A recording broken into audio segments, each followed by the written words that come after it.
वंदो जगत प्रशी। बोलिए अनंत सिद्ध परमेष्टि भगवान की, 24 तीर्थंकर भगवान की, चिंतामणि पार्श्वनाथ भगवान की, 1008 श्री हरिनाथ भगवान की, आचार्य गुरुवर 108 विद्यासागर जी महामुनि महाराज की, आचार्य प्रवर 108 समय सागर जी महामुनि महाराज की, मुनिषी निर्लोभ सागर जी निरुपम सागर जी महाराज की,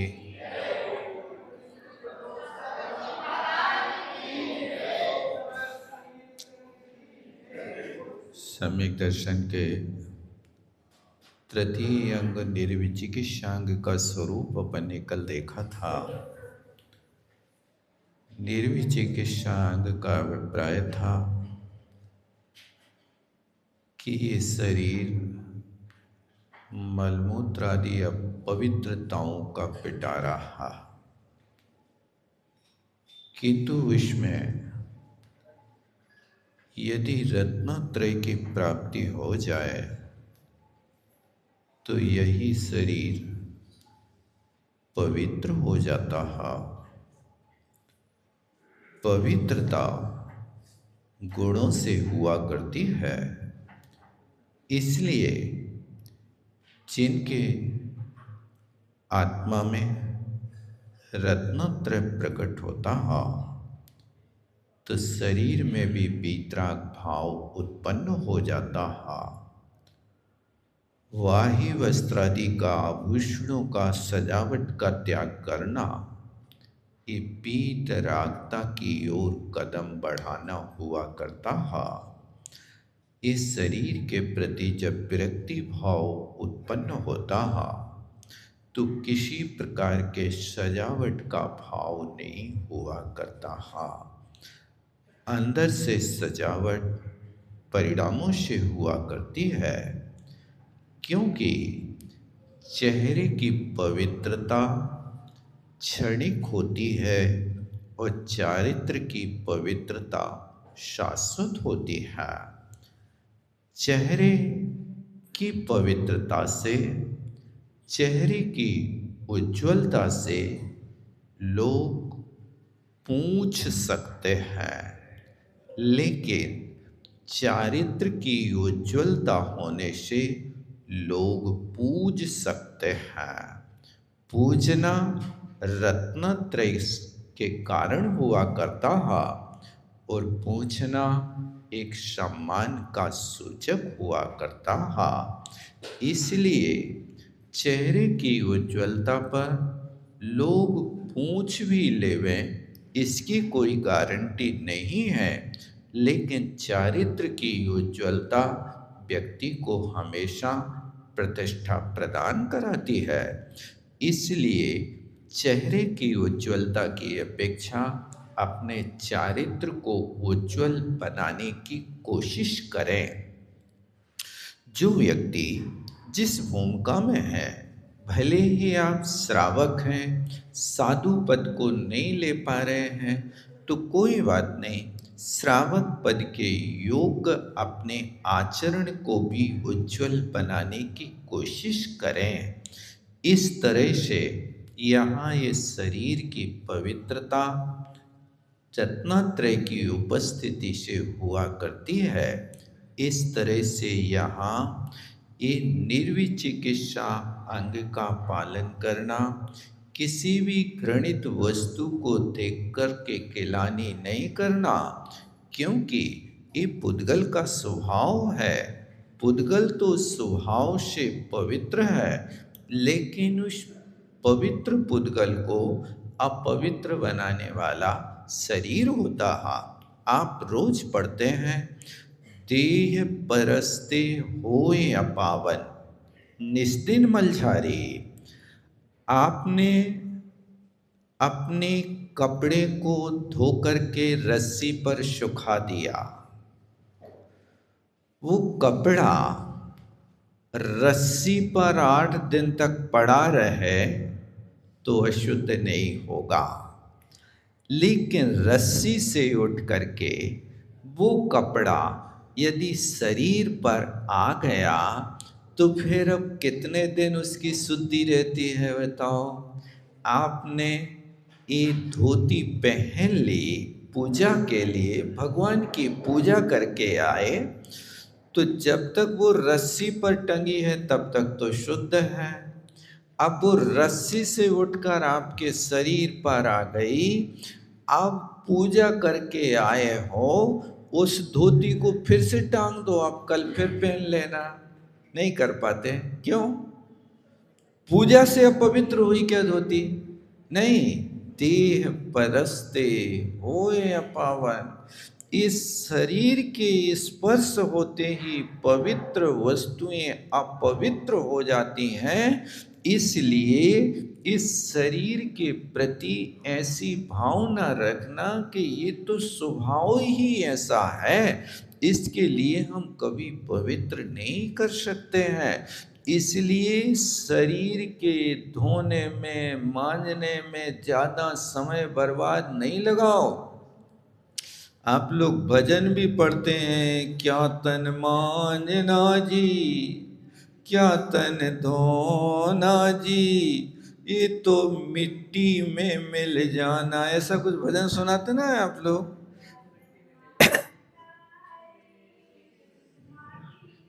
माटी में मिल जाना, तो माटी में मिलने वाली वस्तु को आप इतना धो धो करके, मांज मांज करके, रगड़ रगड़ करके रखते हो, और इतनी बेशकीमती रोज साबुने बर्बाद कर रहे, तेल बर्बाद कर रहे, गंध इतर बर्बाद कर रहे, सब कुछ ये बर्बादी का कार्य है, ऐसा विचार करना।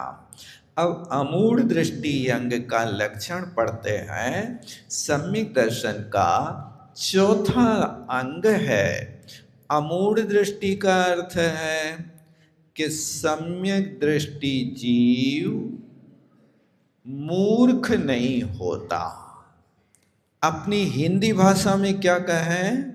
अमूढ़ दृष्टि अंग है ना, निमूढ़ता इति अमूढ़ता। मूढ़ का अर्थ क्या है?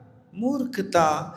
यानी सम्यक दृष्टि जीव अन्याय और अभक्ष का त्यागी हो जाता है, इसलिए वो मूढ़ता में नहीं पड़ता है। अब मूढ़ता किसके विषय में करना है? उसके लिए कहते हैं, कापथे पति दुखाना, कापथस्तेप्यसम्मति, असंप्रक्तिरनुत्कीर्ति, रमूढ़ा दृष्टिरुच्यते। कापथे पति दुखाना, कापथस्तेप्यसम्मति,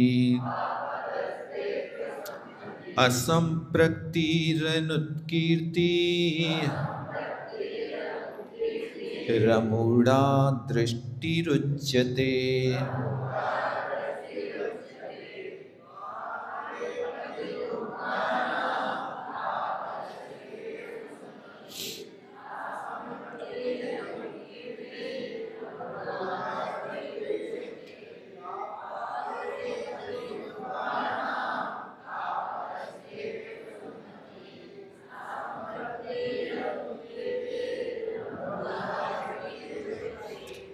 अब कहते हैं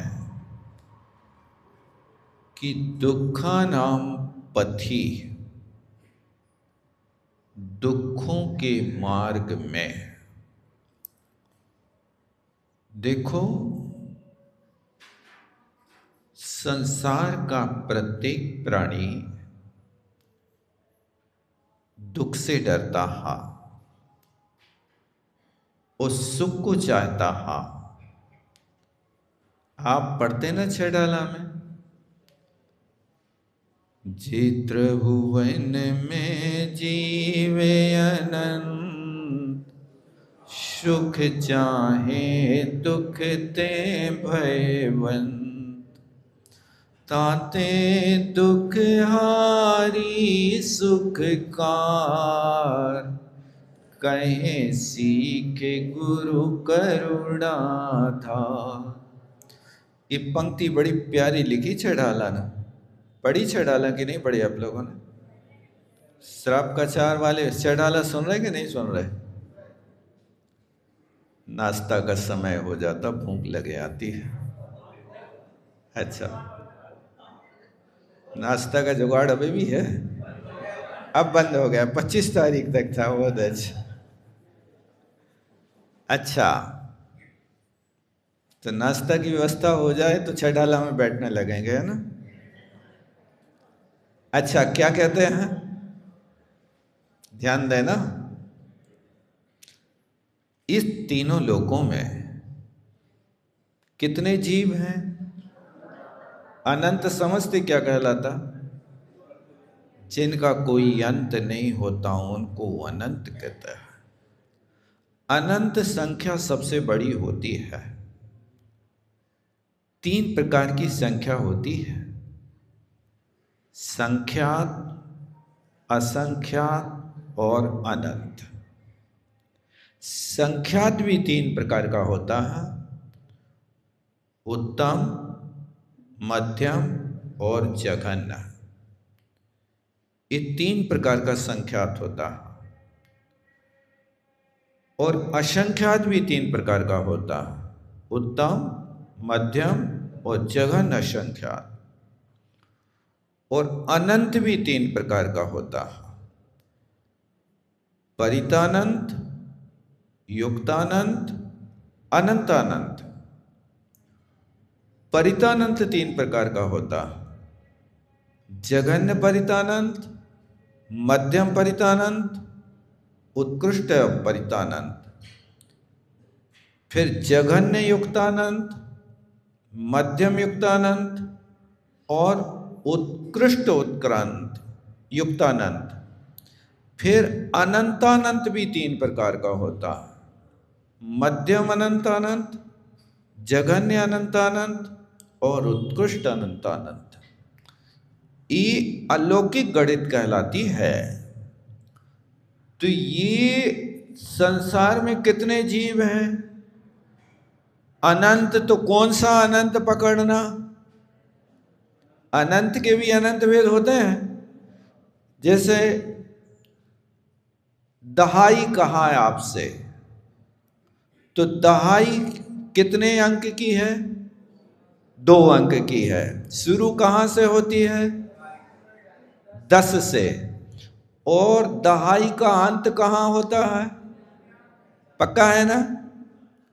दहाई तो है, 2 अंक तो है, लेकिन इन 2 अंकों में भी जघन्य दहाई कितनी बनेगी? 10। उत्कृष्ट दहाई कितनी बनेगी? 99। और वो 99 के नीचे का और 10 के ऊपर का, इस सब मध्यम में आ जाएगा। आ गया समझ में ना? तो जैसे दहाई में 3 भेद होते हैं, ऐसे अनंत में भी 3 भेद होते हैं। वो अनंत में परितानंत को छोड़ करके युक्तानंत के मध्यम अनंत प्रमाण जीव संसारी हैं। जहां छड़ाला में कहा ना, जे त्रिभुवन में जीव अनंत। तो तुमसे पूछे कि कौन कितने अनंत हैं, तो मध्यम युक्तानंत प्रमाण संसारी जीव हैं। ठीक है ना? ये जीव कैसे हैं? अनंत जीव। सुख चाहे दुख ते भयवंत। हर प्राणी दुख से डरता है। यहां तक आप देखो कि यदि चींटी यहां से चल रही और तुमने यहां पानी गिरा दिया और पानी उस चींटी के स्थान से बहने लगता है, तो चींटी की स्पीड बदल जाती है, घबराहट पैदा हो जाती है। वो बेचारी यदि पानी में बह जाए तो पूरी शक्ति लगाती है। आपने यदि एक चींटी को प्रमादवश पानी में बहा दिया तो वो भी जब मनुष्य बनेगी और व्यक्ति चींटी बनेगा तो वो भी पानी में ऐसे ही बहाएगा। और यदि आपने उस बहते पानी में से उंगली में चींटी को पकड़ के बाहर निकाल दिया तो वो समुद्र में से फिर बाहर निकाल देंगे। जैसा आप करेंगे वैसा वहां पर आपको वैसा भोगना पड़ेगा। इसलिए अनंत जीव, प्रत्येक प्राणी सुख चाहता है, वो दुख से डरता है। बस समझ में आ रही ना? हर जीव दुख से भयभीत है। कोई भी दुख नहीं चाहता, किसी भी प्रकार का दुख नहीं चाहता। ना बचनों से दुख चाहता है, ना शारीरिक पीड़ा से दुख चाहता है, ना मन से दुखी होना चाहता है। सुख चाहता है मन से भी, वचन से भी, काय से भी। आप सुख चाह रहे हो ना? चाह रहे कि नहीं चाह रहे? तो तुम स्वयं सुखी होना चाह रहे कि दूसरों को भी सुखी करना चाह रहे हो? क्या चाह रहे? देखो लिखा है 12 भावना में, जो पर को दुख दे सुख माने उसे पतित मानो। जो पर को दुखी करके यदि आप सुखी होना चाह रहे हो तो आपने बीज क्या बोया है भैया? दूसरों को दुख किया। तो दूसरों को दुख करके तुम सुखी कहां से हो सकते हो? पेड़ बबूल लगा के भैया आम कहां से पाओ? बबूल का बीज बो करके कभी मीठे मीठे आम नहीं चख सकते। बांस के पेड़ बो करके कभी आप बढ़िया गन्ना नहीं चख सकते। कोदों को बो करके कभी आप राजगिर को नहीं पा सकते। यदि कोदों को बोया है तो कोदों ही मिलेगा। बांस को बोया है तो आप बांस ही मिलेंगे। आप बांस में कभी भी गन्ना का रस नहीं ले सकते। यदि आपने बबूल बोया है तो कभी भी आप आम को नहीं पा सकते। आपने यदि दुख का बीज बोया है तो दुख ही मिलेगा, कभी सुख नहीं मिल सकता है। यदि आप दूसरों को सुखी करना प्रारंभ कर दें तो आपको भी सुख मिलेगा। आप यदि दूसरों को सम्मान देते हैं तो तुम्हें भी सम्मान मिलेगा। मान नहीं सम्मान करो, क्रोध नहीं करुणा करो। क्रोध नहीं करुणा करो, मान नहीं सम्मान करो। आप क्या करते हैं भाई साहब? करुणा करते कि क्रोध करते? क्या करते बताओ? करुणा करते कि क्रोध करते? क्रोध में हमेशा पके जाते हो और मान चाहते हो, लेकिन सम्मान दूसरों को देना चाहते कि नहीं देना चाहते? आप यदि दूसरों को सम्मान दोगे तो सम्मान मिलेगा। ददाति यत्तु यस्यास्ति, आप जो देंगे आपको वो मिलेगा। इस शास्त्रों के वचन है, सुप्रसिद्ध मिदम बचा। इष्टोपदेश में पढ़ रहे हैं ना आप लोग? नहीं पढ़ी? ये पंक्ति नहीं पढ़ी अभी? ददाति यत्तु यस्यास्ति सुप्रसिद्ध मिदम बचा। तुम सामने वाले को जो दोगे तुम्हें वो मिलेगा। आप यदि दुख दोगे तो दुख मिलेगा।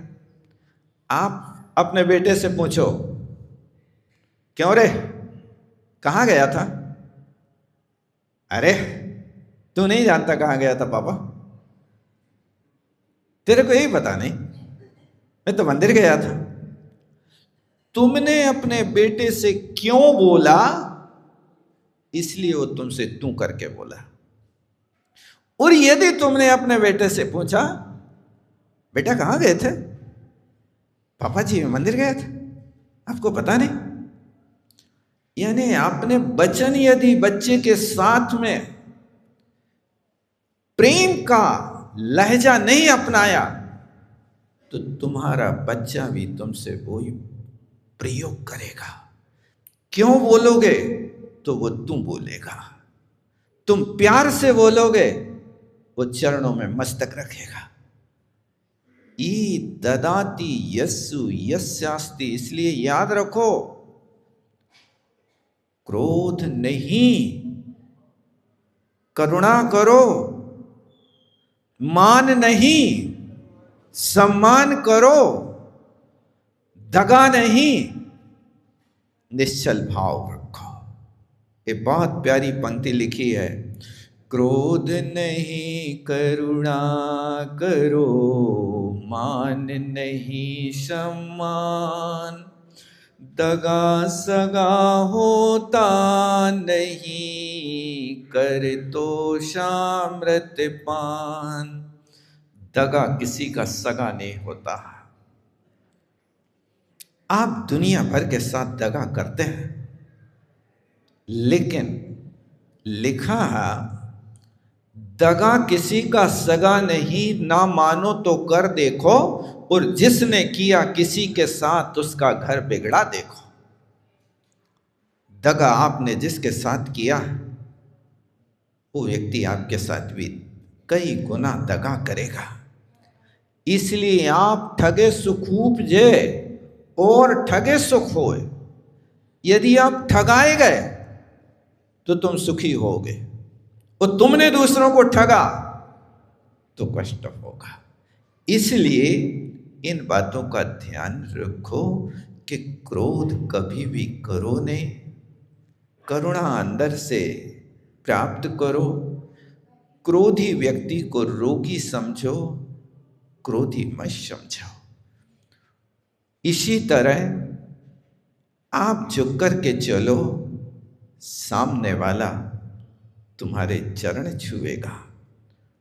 ऊंचा उठने के लिए मान की जरूरत नहीं होती है। किसी ने लिखा है ऊंचा उठने के लिए तो पक्षियों को पंख की जरूरत होती है, व्यक्ति तो जितना झुकता है उतना ऊंचा उठता है। आप जितने झुकेंगे उतने ऊंचे उठेंगे। और इसके अलावा पक्षियों के पास ऊंचे उठने के लिए पंखों की जरूरत होती है।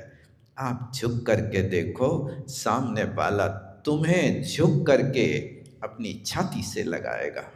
ऐसा होता ना, कोई किसी के चरण छूता है तो ये चरण छूने के लिए झुकता है, दूसरा सामने वाला जिसके चरण छू रहे वो झुक करके तुम्हें उठा करके अपनी छाती से लगा करके तुम्हारी पीठ थपथपाता है। धन्य है बेटा, तुम कितने विनय संपन्न व्यक्ति हो। मेरा तो हृदय गदगद हो जाता है, आंखों से पानी आ जाता है। ये विनम्रता का व्यवहार होना चाहिए। तो संसार का प्रत्येक प्राणी सुख चाहता है, दुख से चेत्रऊ वन में जीव अनंत, सुख चाहे दुख ते भयबंत। सुख चाहते हैं, दुख से भयभीत हैं, लेकिन बेचारे सुख पाना चाहते लेकिन सुख पाने का फार्मूला नहीं जानते हैं। इस संसारी प्राणी की दशा है, यही दशा आपकी भी है। सुख तो खोज रहे हो लेकिन सुख पाप में खोज रहे हो। जो व्यक्ति पाप करके सुखी होना चाहता है वो व्यक्ति शिला के ऊपर कमल को खिलाना चाहता है। जो व्यक्ति पाप करके सुखी होना चाहता है वो अग्नि में प्रवेश करके शीतलता पाना चाहता है। जो व्यक्ति पाप करके सुखी होना चाहता है वो व्यक्ति बंध्या के पुत्र की शादी में जाना चाह रहा है कि बंध्या के पुत्र की शादी में जाऊंगा। पर को दुख देने वाला कभी सुखी नहीं हो सकता। इसलिए पाप में कभी सुखी होने की कोशिश मत करो। पाप होवे ना, और हो जाए तो अंतो डच्छमी पश्चत्ता वेड़वे अंतो। अपने अंदर में इतनी पीड़ा होना चाहिए, इतनी पीड़ा होना चाहिए कि हे भगवान, मैंने बहुत बड़ा पाप कर लिया, दूसरे प्राणियों को कष्ट देकर के, और मैंने सुखी होने की कोशिश करी। ये होता, इसलिए कहा दुखहारी सुखकार कहानी गुरु कहें करुणा करके, ऐसा लिखा ना। ताते दुखहारी सुखकार, दुख को दूर करने वाली, सुख को उत्पन्न करने वाली एक कथा गुरु कह रहे हैं। तो गुरु कह रहे हैं तो क्यों कह रहे हैं? करुणाधार, गुरु के अंदर एक करुणा आ रही है कि संसार के अनजान व्यक्ति, अनजान प्राणी दुखों से छूट जाएं, सुख को प्राप्त कर लें। ये दुखी प्राणी को देख करके गुरु के अंदर वो करुणा है। वो करुणा के कारण अपने शुद्धोपयोग का समय निकाल करके तुम्हारे लिए शुभोपयोग में आकर के ग्रंथ लिखे हैं, और ग्रंथ लिख करके तुम्हारे लिए एक पाती लिख करके रख गए। जैसे तुम्हारे बुजुर्ग एक छोटे से कागज में लिख जाए कि ये बेटा, ये राम कुमार के लाने सारी संपत्ति है वो, और साइन हमारे हैं, ऐसा लिख के रख जाए, तो उस कागज को तुम कैसा संभाल के रखते हो भैया? उस कागज को पढ़ के तुम्हें सुख होता कि दुख होता है? कैसा लगता है? सिर्फ उनने यही लिखी है वो कागज में कि ये संपत्ति का मालिक राम कुमार है, और वो कागज तुम्हें मिल गया। तो कागज मिला कि संपत्ति मिली? बताओ क्या मिला? एक कागज पाते ही एक आनंद की लहर आती, मैं तो माला माल हो गया। हमारे गुरुओं ने हमारे दुख को मिटाने के लिए ये कागज पे लिख के रखा है कि बेटा तुम रत्नत्रय के धनी नहीं, अनंत चतुष्टय के धनी हो।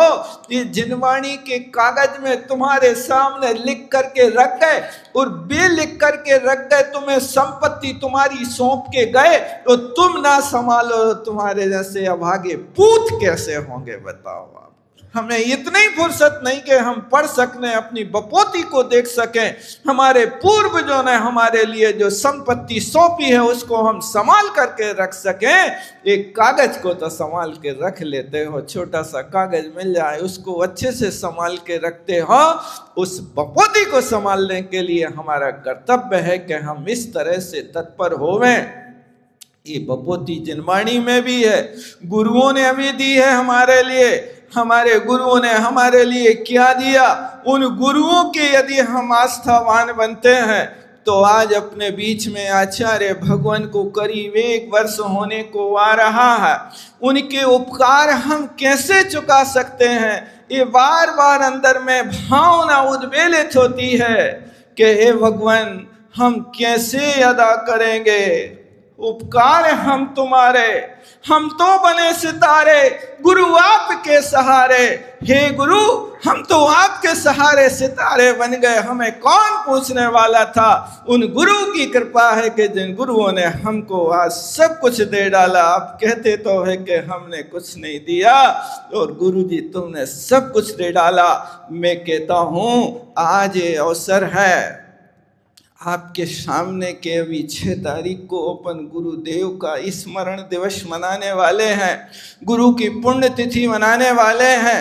अपन उन गुरुओं को अपने हृदय में स्थापित करके आज चाहे तो उनके चरणों की स्थापना अपने स्थान पर कर करके हम उनके स्मरण को कर सकते हैं। और शायद यहाँ पर जितने मंदिर हैं उस मंदिर में चरण स्थापित करके और छतरी बना करके उनके उपकारों को स्मरण करना ये हमारा कर्तव्य है। हम तभी तो उनके उपकार चुका सकेंगे। उनकी ये चरण चिन्ह, चरण छतरी यदि हमें मिलती है तो रोज रोज मुट्ठी भर चावल चढ़ा करके हम उनके चरण को स्पर्श करेंगे और उनके सामने ये भावना करेंगे, धन्य मुनिराज की चर्या, धन्य मुनिराज की चर्चा।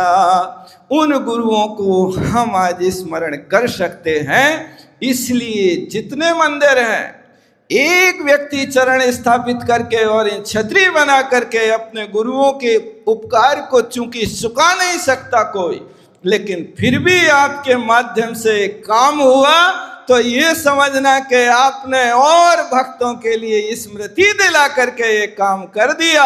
ऐसी मेरी अपेक्षा है कि यहाँ यदि 5 स्थान है, एक गौशाला है, एक आपका विद्यासागर पब्लिक चल रहा है, तो विद्यासागर में यदि आप मानस स्तंभ बना रहे तो चरण स्थापित भी गुरुदेव के वहां हो, सारे बच्चे वहां से निकलते ही वहां जय हो विद्यासागर की जय हो ये नारा लगाते हुए निकले, आचार्य महाराज के चरण स्पर्श करते हुए निकलते हुए ये नारा लगाएं कि हे परमात्मा हमारी मोक्ष की यात्रा सफल हो और मोह की यात्रा विफल हो। ऐसी जब होगे तब तो हम उन गुरुओं को स्मरण कर पाएंगे।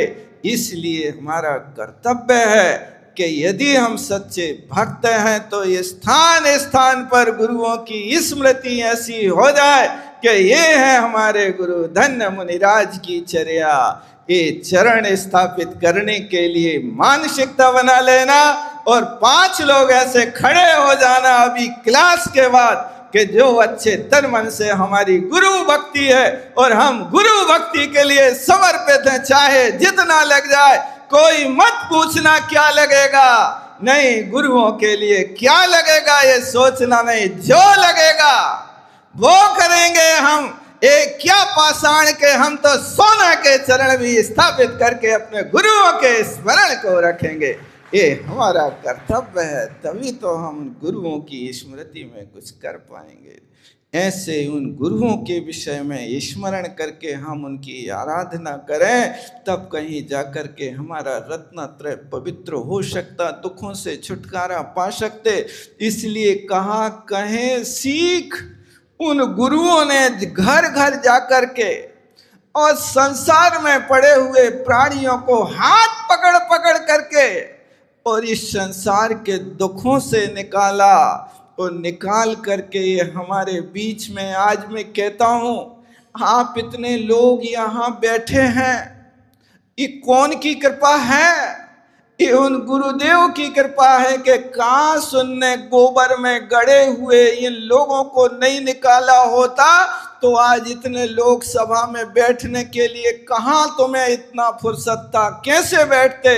ये तो उनके उपकार हैं कि आज उनने दिया ये रत्नत्रय का दान देकर के साधुओं को यहाँ हमें भेज करके और आज आपके बीच बैठ करके तत्व चर्चा कर रहे हैं। अपना क्या है, ये तो सब उन्हीं गुरु महाराज का है, उनकी ही कृपा है।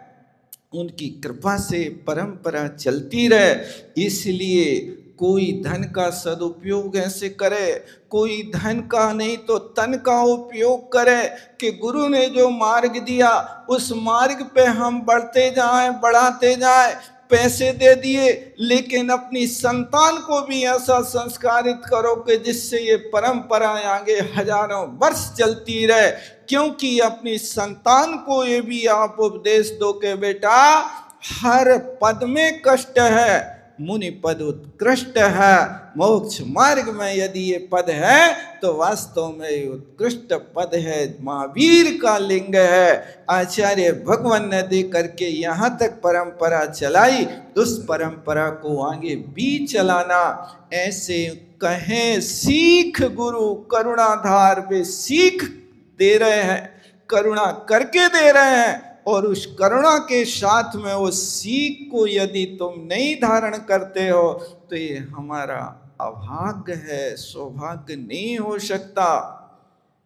ऐसे दुख के मार्ग में और कहते कापथ माने कुत्सित मार्ग को कापथ कहते हैं और उसमें रहने वाले कापथस्थे अपि उस खोटे मार्ग में स्थित रहने वालों के प्रति सम्मति नहीं करना, असम्मति यानी मन से सम्मत नहीं होना, असंप्रति शरीर से उनके विषय में सराहना नहीं करना, अनुत्कीर्ति यानी वचनों से भी उसको अच्छा नहीं कहना, यानी अनाय तन को कुगुरु कुदीव कुशास्त्र के विषय में मन से, वचन से, काय से कोई प्रकार की सहमति नहीं करना और अपने देव शास्त्र गुरु की मन वचन काय से आराधना करना, ये कहलाता अमूढ़ दृष्टि अंग।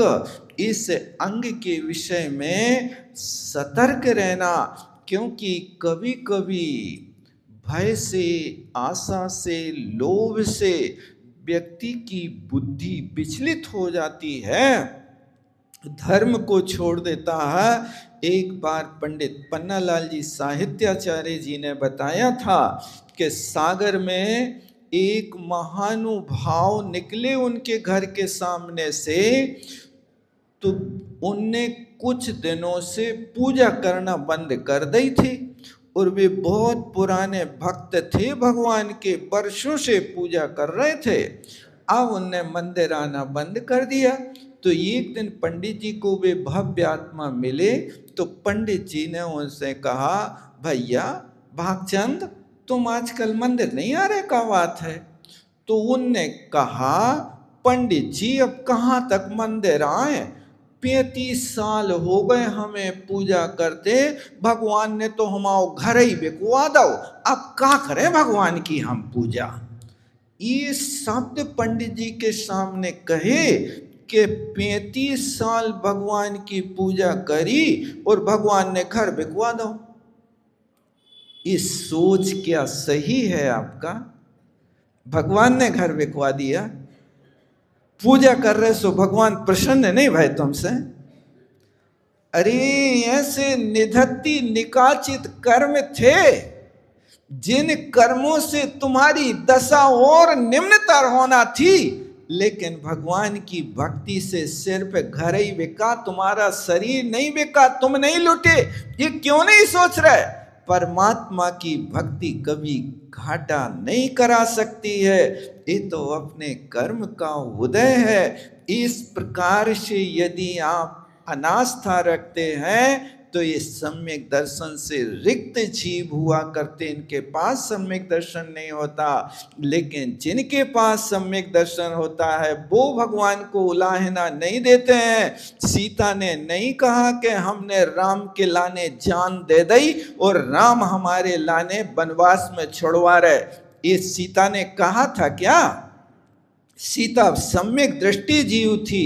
वास्तव में जिस राम के लिए इतने प्रेम भरी जीवन व्यतीत करती थी कि जिस राम के वियोग में सीता लंका में 11 दिन के उपवास करे रही, जब तक राम का संदेश नहीं आएगा तब तक मैं भोजन का एक दाना भी मुख में नहीं डालूंगी, मुख को जूठा नहीं करूंगी।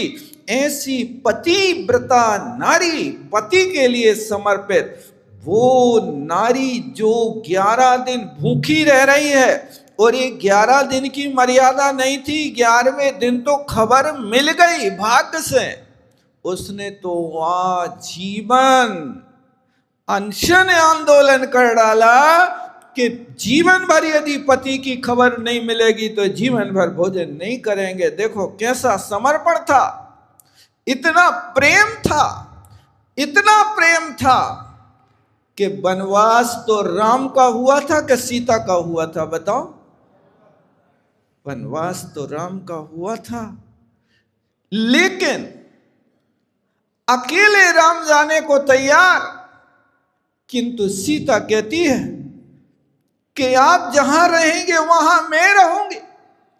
राम कहते हैं सीते तुम वन में कैसे रहोगी, जहां पर जंगली जानवर, रहने को झोपड़ी नहीं, खाने की व्यवस्था नहीं, तुम्हारे कोई साथ नहीं, नारी अकेली कैसे रह सकती है? सीते वनवास मेरा हुआ है, तुम महलों में राज करो। सीता ये सब बातें सुन करके राम से कहती है, हे स्वामिन, सती का जीवन तो पति के चरणों में व्यतीत होता है, जहां पति है वहां सती है। आप मुझे महलों के सुख भोगो, और तुम वहां बीहड़ कंठ का कीड़ जंगल में कंकरीली जमीन में सो। ये कैसे हो सकता है?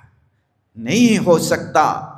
जहां तुम रहोगे वहां मैं रहूंगी, चाहे कितने भी कष्ट भोगना पड़े, लेकिन मैं आपको नहीं छोड़ सकती। मुझे नहीं चाहिए महलों के राज, मुझे नहीं चाहिए 56 भोग, मुझे नहीं चाहिए राशि ठाट बैठ, मुझे तो पति चाहिए, राम चाहिए, और कोई दूसरी वस्तु नहीं चाहिए।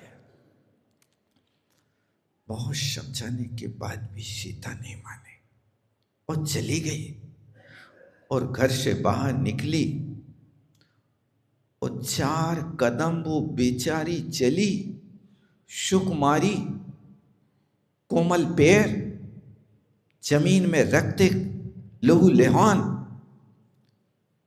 अब थोड़ा सा गांव के बाहर चली और फिर राम से पूछती है कि हे स्वामी, अभी और कितना चल? इस बात को सुनकर के राम की आंखों में पानी आ गया। ओहो, अभी तो गांव के बाहर नहीं आया, तुम पूछ रहे अभी कितना चलना है? सीते, तुम्हारी जितनी शक्ति हो उतना चलना, चलने का कोई नियम नहीं है। तुम थक गई हो तो यहीं रुके। सीता कहती है, हमारी थकान को मत देखना, आप अपनी मंजिल को देखना। आपकी मंजिल जहां हो वहां मुझे चलना है। यही होता है। तो देखो, साथ हो तो ऐसा हो कि जिस व्यक्ति को अकेले वनवास हुआ, लेकिन सीता साथ में जा रही है। सती का जीवन पति के चरणों में होता है। विपत्ति के काल में इनको परखना चाहिए। ये चीजें हमेशा ध्यान रखो। जो सम्यक दृष्टि होता है उसका कर्तव्य होता है भूले को पथ दिखाना। एक काम, सम्यक दृष्टि का लक्षण भूले को पथ दिखाना, विपत्ति में साथ निभाना, रोगी को दवा खिलाना और रूठे को सोवार मनाना, रिश्वत में हाथ ना लगाना, अपने कर्तव्य का सदा निभाना, अपने कर्तव्य को सदा निभाना। फिर से बोलूं, समझ में आया कि नहीं आया कुछ? सबसे पहली बात क्या है? भूले को पथ दिखाना। दूसरी बात, विपत्ति में साथ निभाना। तीसरी बात, रोगी को दवा खिलाना। चौथी बात, रूठे को 100 बार मनाना। ईमानदारी से बताओ, आप रूठे को कितने बार मनाते हो? बेटा रूठ जाए तो 100 बार मना लोगे, लेकिन भैया रूठे तो कितनी बार मनाते हो? रूठे भाई से कभी तुम एक बार भी कहते हो कि तुम घर के बाहर जाने की कभी सोच नहीं सकते, तुम दीवार बनाने की कभी सोच नहीं सकते, तुम अलग होने की बात सोच नहीं सकते? ये है, रूठे को 100 बार मनाओ। जब मन बदलता है तब प्रेम बदलता है। 2 सगे भाई थे, बहुत प्रेम था। पिता ने उनको अलग होने का कभी भी उपदेश नहीं दिया, लेकिन कालांतर में पिता की मृत्यु के बाद काल व्यतीत हुआ, प्रेम में कुछ न्यूनता आई तो दोनों भाइयों ने न्यारपन करने की बात सोच ली। हर चीज को उनने बांट लिया, आधा आधा कर लिया। एक बात पे बात अटक गई भाई साहब, कि बाप के हाथ का एक सिलबट्टा था। अब छोटा भाई कहता कि सिलबट्टा मैं लूंगा, बड़ा भाई कहता सिलबट्टा मैं लूंगा। अब क्या करें? बहुत कोशिश करी कि झगड़ा निपट जाए, नहीं निपटा। पंचायत बुलाई, लेकिन पंच भी हार गए। सिलबट्टा तो हम ही ले, क्या किया जाए? पंचों को भगा दिया गया। मामला वहीं पर पड़ा रहा। छोटा कहता कि सिलबट्टा तो मैं छोड़ नहीं सकता, चाहे प्राण छोड़ दूं। क्या करें? कुछ दिनों के बाद बड़े भैया के मन में आया, ये सब छोड़ो झंझट, चलो अपन तो बंबई चलेंगे, वहां शांति से रहेंगे। आया, छोटे भैया से कहा, भैया तुम सब संभालो, अकेला सिलबट्टा नहीं, घर भी, जमीन भी, गैया भी, पैसा भी, व्यापार भी। मैं तो बंबई जाता हूं और वहां रह करके अपनी आजीविका करूंगा। तुम सब संभालो भैया, ये सब तुम्हारे लिए है। अभी तक ना समझी से हमने झगड़ा किया, एक सिलबट्टा के लिए इतना बड़ा महाभारत मना लिया, आपके मन को कष्ट पहुंचाया, आप मुझे क्षमा करो। जब बड़े भैया ने ऐसा कहा तो छोटा भैया छाती से लिपट गया, खूब रोया, खूब रोया। उनकी ऐसी दशा को देख करके पंच कहते हैं, आज ये नाटक गायकों कर रहे, भरत मिलाप पहले ही कर लेते तो पंचायत ने जोड़ना पड़ती। उनने कहा ये भरत मिलाप नहीं है, ये भरत मिलाप नहीं। भरत ने तो बहुत बड़ा पुरुषार्थ किया था। भाई हो तो भरत जैसा हो, वास्तव में जिसने सब कुछ दे दिया। मनाने गया था, मैं मनाने नहीं जा रहा था। अंत में ये हुआ, आधा घंटा तक खूब एक दूसरे की छाती से लिपट के रोए। अब छोटा भैया कहता तुम सब ले लो भैया, नहीं जाओ बंबई। बड़ा भैया कहता तुम सब ले लो, हमें कुछ नहीं चाहिए। अब एक दूसरे को सब कुछ दे रहे हैं, लेकिन एक दूसरे लेने को तैयार नहीं हो रहे। और जब मन पवित्र नहीं था, तब एक सिलबट्टा को महाभारत हो रहा था। बुद्धि में भी नहीं आया कि एक सिलबट्टा बांट लो, दूसरा ले लो। नहीं, उसी के साथ झगड़ा होता रहा। जब मन में ये विकल्प होते हैं तो झगड़ा पैदा होता है। इसलिए रूठे को 100 बार मनाना। यदि तुम्हारे घर में कोई रूठ जाए तो एक बार नहीं, 2 बार नहीं, 100 बार मनाओ। और मना करके ये भी लिखा, धन धरती जो मुख से मांगे, सो सब दे संतोष। क्षमा क्षमा सब ही सो कह के, मन की सलहनी। धन धरती जो मुख से मांगे सो तुम ले लो भैया, लेकिन मुझे क्षमा कर दो, क्षमा कर दो। ये परिणाम होता है, तब सम्यक दृष्टि का लक्षण होता है। सम्यक दृष्टि राम भी थे, भरत भी थे। बिना कहें राम पिता की आज्ञा पाके राज्य छोड़ के चले गए। आज यदि कोई पिता अपने राम को कहे कि तुम ये घर से छोड़ के बाहर चले जाओ, तो आज को राम तो बाप को भी जेल में डलवा दे। नहीं डलवे हो आप लोग? ये स्थिति, इसलिए इन बातों को ध्यान रखना। कौन कौन सी बातें? व्याख्या तो बहुत लंबी है। पहली बात, भूले को पथ दिखाना। दूसरी बात, विपत्ति में साथ निभाते कि नहीं निभाते? विपत्ति में साथ देते कि नहीं देते? विपत्ति में साथ देने वाला व्यक्ति सबसे बड़ा साथी होता है। विपत्ति में साथ देने वाले लोग बड़े दुर्बल होते हैं, दुर्लभ होते हैं।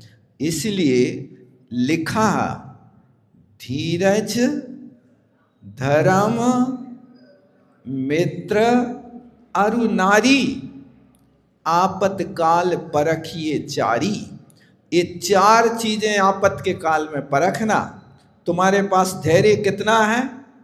जब विपत्ति आए तब पता करो कि तुम कितने धैर्यवान हो। धीरज, धर्म, विपत्ति के काल में धर्म बना रहे। जैसे वे कह रहे, पंडित जी 35 साल हो गए हमें पूजा करत, भगवान ने हमारा घर ही बिकवा दो। ये धर्म की परिभाषा समझो। इसलिए धीरज, धर्म और मित्र। मित्र किसे कहते हैं? मित्र ऐसा होना चाहिए, प्रीति ऐसी कीजिए जैसे लोटा डोर, गला फसावे आपनो पानी पीवे कोई और। प्रीति प्रेम हो तो लोटा और डोर की तरह हो। न लोटा पानी पीता है न डोर पानी पीती है, लेकिन लोटा है अपनी छाती में भर करके कुआं में लटक करके अपना गला रस्सी में फंसा करके और कुआं में अंधकूप में जाता है और पानी भर के ला करके दूसरों की छाती को ठंडा करता है। ऐसी प्रीति होना चाहिए। प्रीति ऐसी हो जैसी लोटा और डोर की तरह हो। और विपत्ति तो सब पे आती है, लेकिन विपत्ति के काल में धैर्य रखना। ऐसा नहीं कि विपत्ति के काल में धक्का मार के बाहर निकालने लगे। और विपत्ति आती है तो विपत्ति के बाद संपत्ति भी आती है।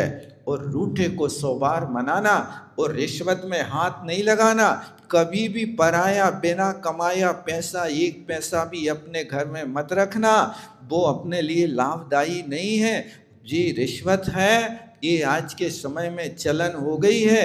ये समझो कि ये आपके मर्म स्थान में होने वाला फोड़ा है, जिसको यदि हो जाए तो लोग हाथ पैर पकड़ के छाती पे चढ़ के पूरी शक्ति से उस फोड़ा को मसल मसल के पीप निकाल है।